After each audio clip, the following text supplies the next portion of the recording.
Clean tubes will be located in the drying oven in 639. Make sure to bring a rack with you. Glove your hand.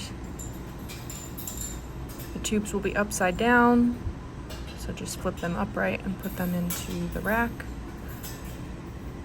And they will need to be cool before weighing into them for analysis.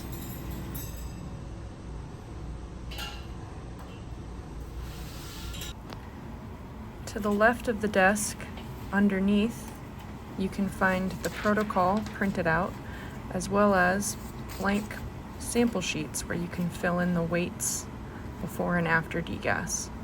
These are free for you to use. Okay, so now that our tubes have cooled down from coming out of the oven, I have a flat bottom tube here, and you'll see it's labeled 3B. So I've written that on my paper here, as well as the name of the sample that I'm going to be using. The other thing we're going to need is one of these rubber stoppers, because we want to do our whole weighing process with the stopper on the tube. So because this is a flat bottom tube, I can actually just put this directly onto the balance.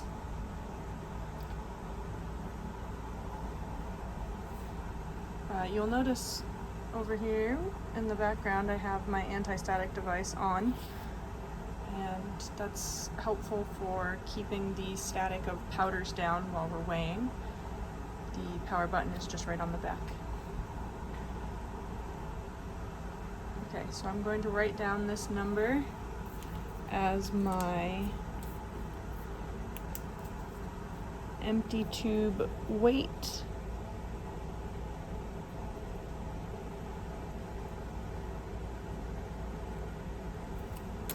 So now we're going to tare that. And there's a few ways that you can transfer your sample into your tubes. In this case, I am going to use, this is my sample. In this case, I'm going to use just a plastic spatula, but in the drawers down here, there's also weigh paper, as well as weigh boats. So notice I'm doing this in front of the anti-static device. I'm just going to grab a couple scoops of my sample. The target weight of your sample is going to be pretty dependent upon what your expected surface area is, but our general recommendation is 0.1 to 1 grams. There's always a waste container back here for consumables. So I'm just going to give that a little tap, and then I'm going to put my stopper back on and just see where we're at. And that's perfect, just under 0.2 grams. So I'm going to let that equilibrate and then write that number down on my sheet. For round bottom tubes, they obviously won't sit in the balance as nicely, so you're going to need this foam ring to hold it. So first and foremost, we're just going to tear the foam ring.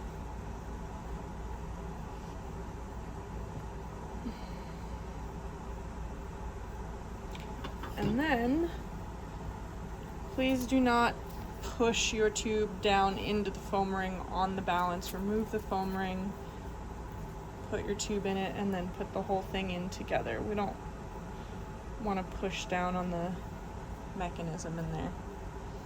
So then I'll write down the weight of this tube, and the process for adding sample is the same as the other tube.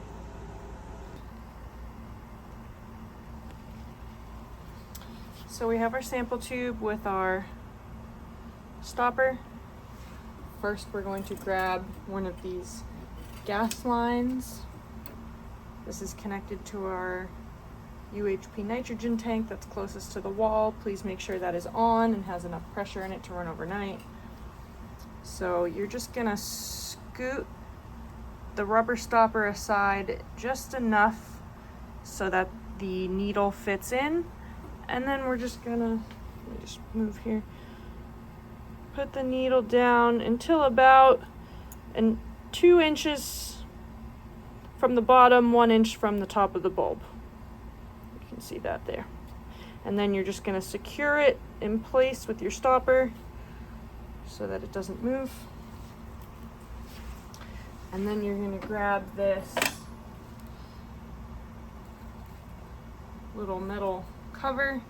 This goes in and around and just sits right on top of the bulb. And then the whole thing goes into this back port here. This is where the heating apparatus is, this back row.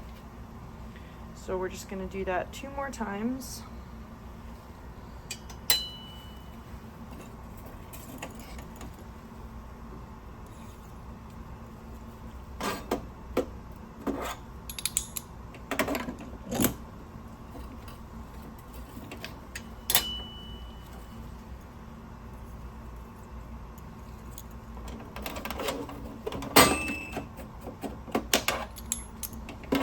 Now, very important, these switches here are what turn on the gas flow to the samples. So please make sure that those are all switched on. And then we also need to make sure that we're drying at the temperature we want to dry at. So over here, let's see if I can. You'll see a red number and a green number.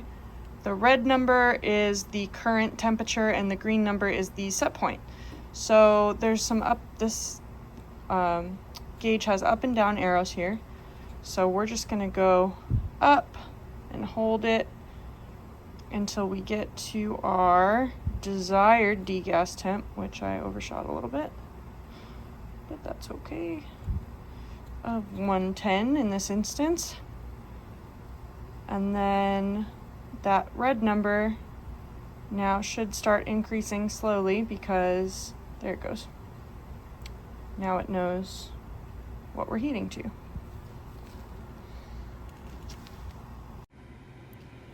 So the tubes on the degas unit have been on overnight under flowing nitrogen gas at 110 degrees C.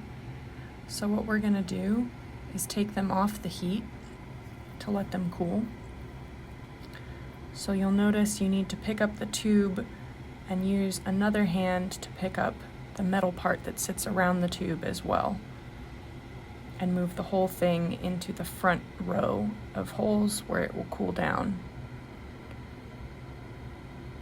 Keep in mind that the nitrogen gas will remain switched on while it is cooling down. And then you can go ahead and turn the temperature down to 0. So the tubes have cooled down from being removed from the degas unit, and now we're going to reweigh them. So for the round bottom tubes, you'll need that foam ring again. Turn on your anti-static device. Tear the foam ring on the balance.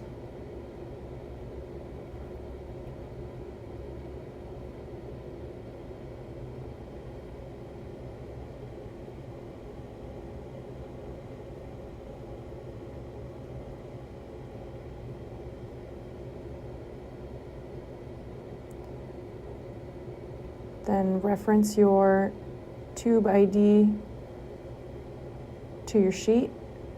We're going to do this whole way back process with the stopper still in the tube. Place the whole thing into the balance, wait for it to equilibrate, and then you're going to write down that weight. When you come up to the instrument to start your analysis, oftentimes the port plugs will be in place in the ports to protect it from dust and debris. So to remove those, you're going to first just place a hand underneath just to catch anything that might fall out as you unscrew this. And you'll see this is kind of stuck in there, but I'm just going to pull it out. And then you notice that little O-ring that popped out. He's very important. He normally sits around this part right here, but oftentimes he doesn't just pop out when you pull everything out. He might still be up in the port, and so it's really important that when you take the plugs out, you make sure that this O-ring comes with it. You can take a look up into the port to see if it's in there, and we do have this little O-ring removal tool that you can actually put up into the port and kind of press it against the edge and pull down, and that will pull that O-ring out of the port for you. So please make sure that those come out. You should have your locking nut, this piece right here, and then the rod with the O-ring on it.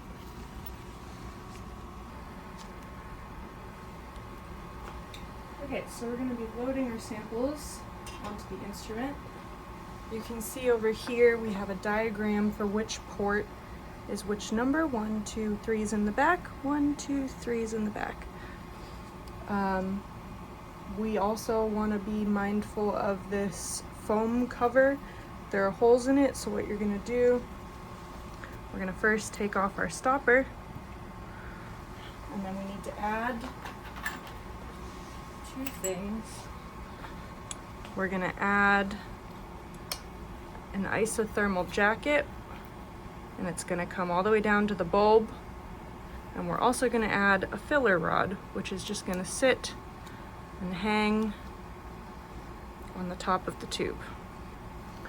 Now we also need our locking mechanism. So this has in it the screw, a little washer, and then an O-ring. So it's important that we go through the hole on the foam ring first, and then set our locking nut. I'm just letting it rest on top of the foam ring right now while I adjust the O-ring to be right on the top. It's a bit hard to see, sorry about that. And then we're just gonna push up, twist a bit until we feel the resistance of the top, and then secure it down. Just hand tight. It will wiggle a little bit, that's normal. You just want to make sure that it's not gonna fall out. So let's try that again. Do this again. Second tube. Okay, so I'm going through the foam ring first, and then I'm placing the screw, just letting it rest while I adjust this O-ring just to set right on top. And then I'm guiding the whole thing up, giving it a little twist while I push, and then securing it down.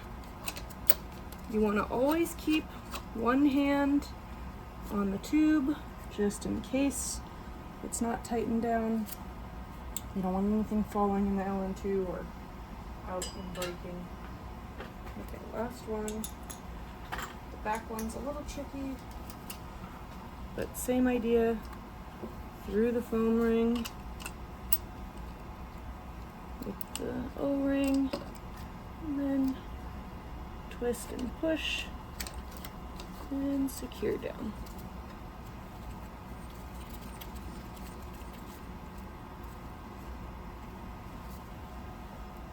So now we're going to fill the small dewar for the instrument from the larger dewar that we store our LN2 in. You're going to need some PPE, most of which you can find on the top of the instrument here. Obviously long pants, closed-toed shoes, lab coat. I also suggest nitrile gloves under your cryo gloves.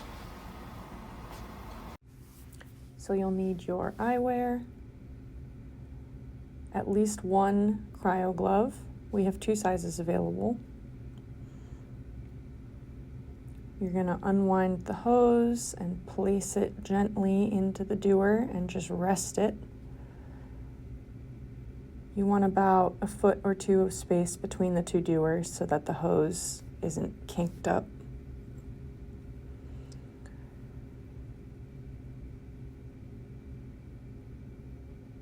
You will also need your leveler tool. There is a little hole on the side you can see there. That is the line to which we are going to fill our liquid nitrogen. So the whole tool just sits right into the dewar. And that's how we know where to stop filling our LN2. On the front, you'll find your liquid valve where you will dispense LN2 from. The other side is the vent valve. Do not worry about the vent valve. There's also a pressure gauge that tells you how much is in the dewar at the time. So we're going to slowly open the liquid valve.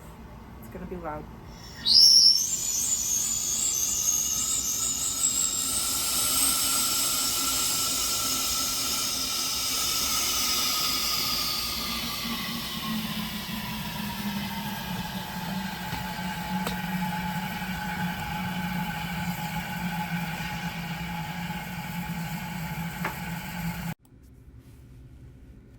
So I've turned off the LN2, and now my leveler here, we can pull that out, see where that hole is, and when we put it back in, you can tell that the line is where it needs to be, right at that hole.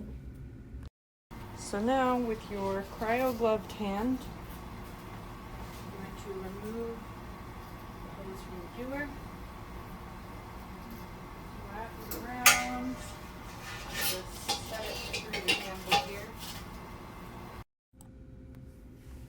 So now, to transfer the dewar from the ground to the instrument elevator, I really recommend that you only use your nitrile gloves for this.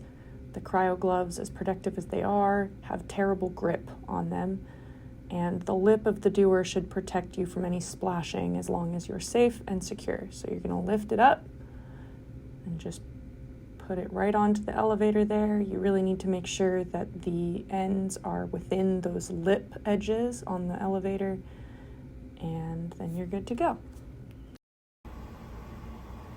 Okay, so now our samples are loaded. We are ready to start the instrument via the software. To unlock the computer, you're going to do Control-Alt-Delete.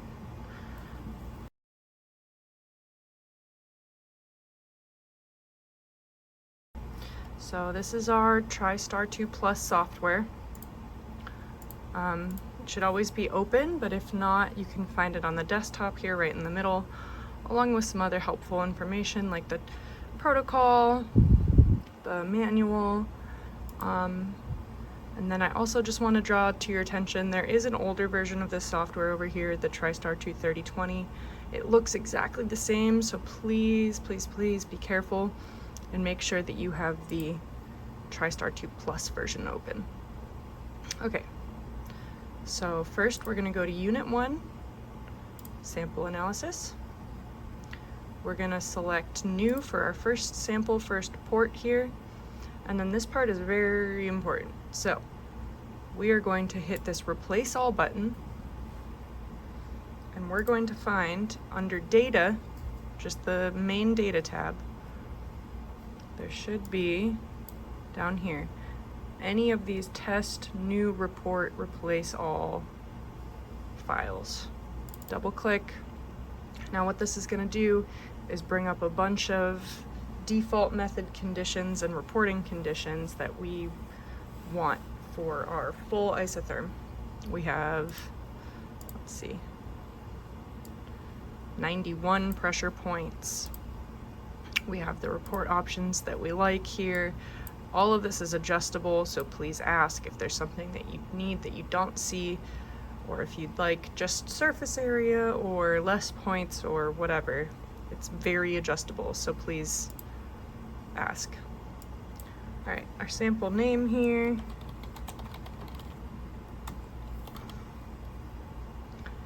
And And then we're gonna need our empty tube weight with the stopper, which was, and then our post-degas.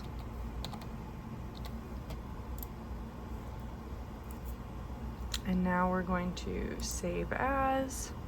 Make sure you're in the correct folder for your customer or yourself. And if you don't have a folder, please make one in this data tab for yourself. And then here, I'm just gonna overwrite a little bit.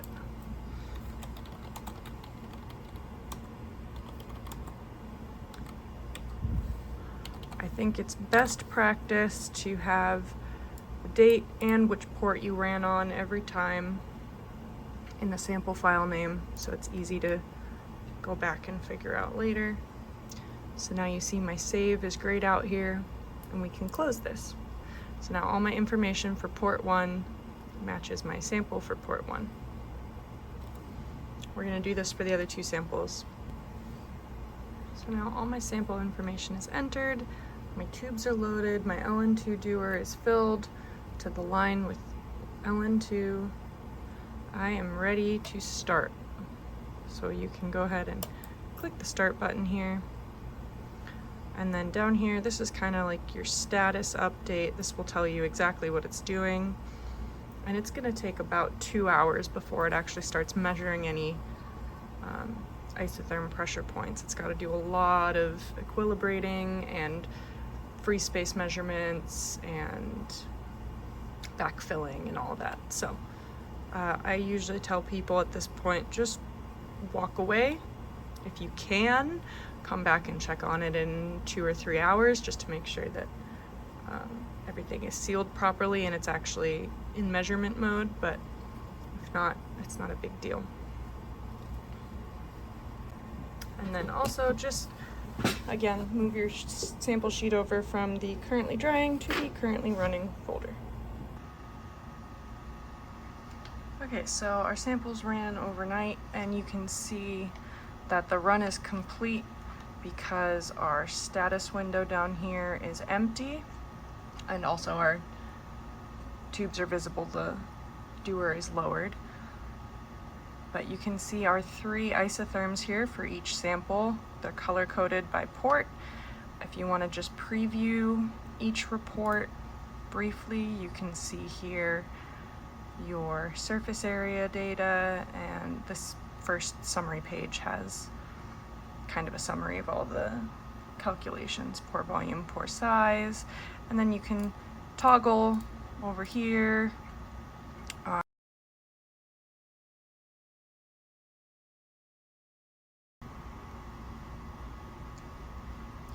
So we're going to open our file here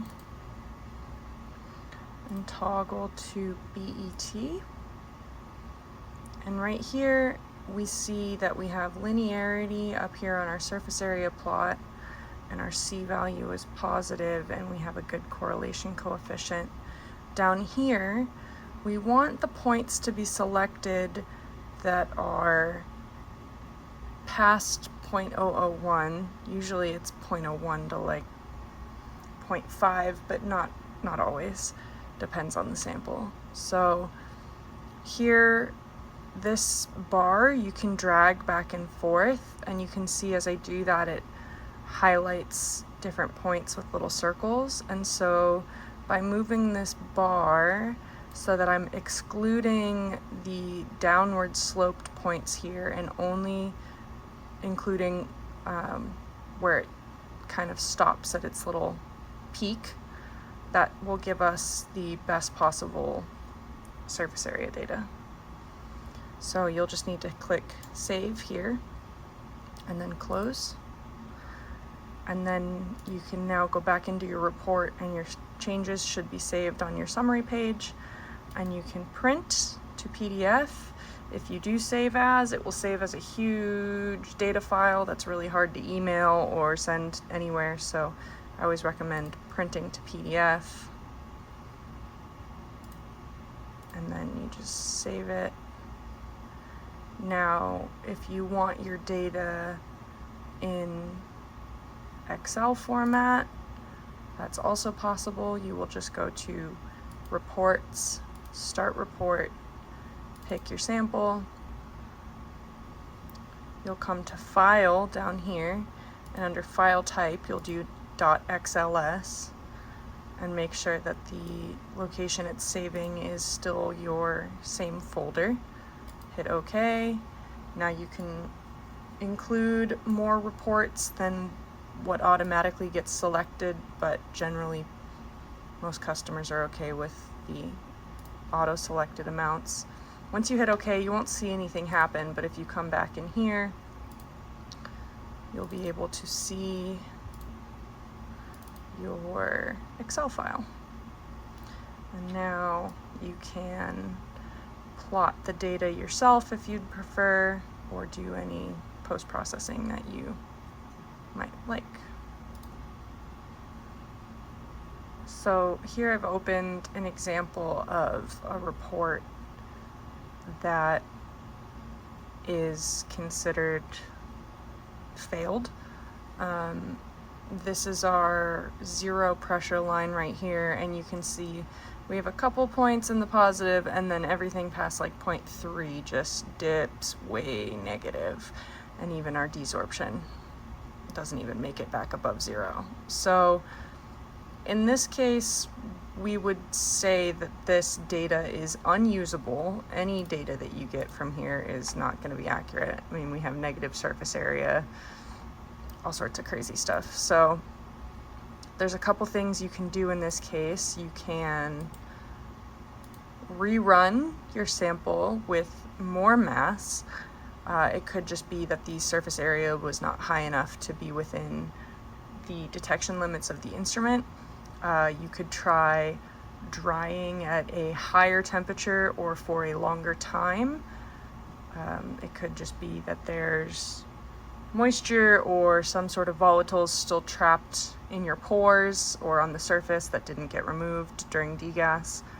But then there's also some caveats with different sample types where phase changes can occur at cryogenic temperatures, at certain pressures. So it's really worth researching your sample type and finding literature to support that this analysis is suitable for your sample type. And if you have questions on that, you can always reach out to metal staff and we can try and assist you there. Now we're going to go over how to remove your samples from the instrument after analysis. So first and foremost, you're going to want to remove the dewar from underneath your sample and just put it aside so that if anything falls, it doesn't fall into the liquid nitrogen dewar. So always keep one hand underneath the bulb here so nothing falls, and then use the other hand to loosen. And you can just let it rest right on that foam ring while you gently guide it out.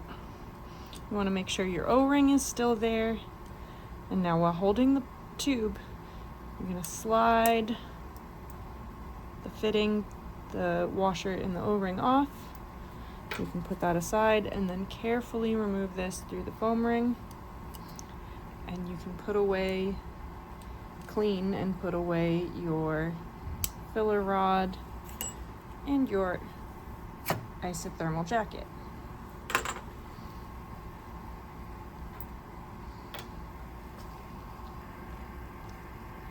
When the instrument's not in use, if we know that there's going to be a couple days between analysis, we want to plug these ports with our port plugs. You can see there's one back here currently in port 3, but let's go over how to put the port plug into the port. So, from your normal sample analysis setup, you will need only the screw part. The washer and the O-ring can go aside. In addition to your screw, you're going to need this inner fitting. The skinnier part's going to go up, and then this metal rod goes in the middle Obviously this is just going to slide in and out without an O-ring. So you also need the smaller O-ring that fits around this, and now the whole thing sits together like this and goes right up into the port. One finger on the bottom part, and then you're just going to tighten it down. Now this protects the ports from dust, debris. You don't want anything getting up into the ports, as these are very, very, very fine pressure measurements that we're taking. So we want to protect our instrument,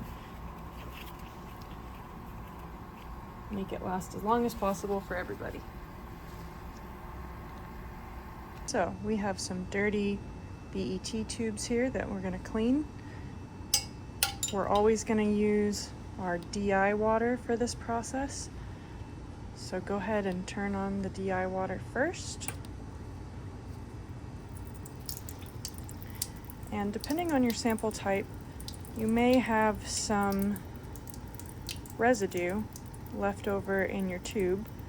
Now, we're obviously not going to want to dump that down into the sink, but we'll give it a little rinse, make sure there's some water in there.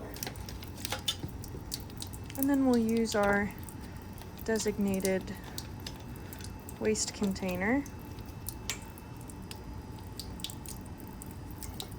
and empty out the powder residue. And you kind of want to do this enough times that the water is mostly clear. Okay, so now we're going to take our BET tube soap, which is just regular hand soap diluted about 4x. I squirted a tiny bit into my tube, and then we're going to use this long brush here to scrub and make sure that we get all of the powder out of the tube. At this point, you're going to rinse and just dump it down the sink. These flat bottom tubes take a few more rinses than the round bottom ones, just because those bubbles tend to get trapped down there. But just keep rinsing until the bubbles are gone. All right, and we'll put that aside. Continue with your other tubes, and then we'll hang them in the oven to dry.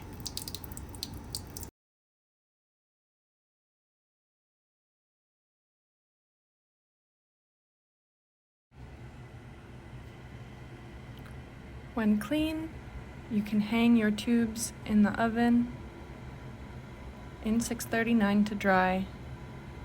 Just make sure the temperature is set to 100 degrees.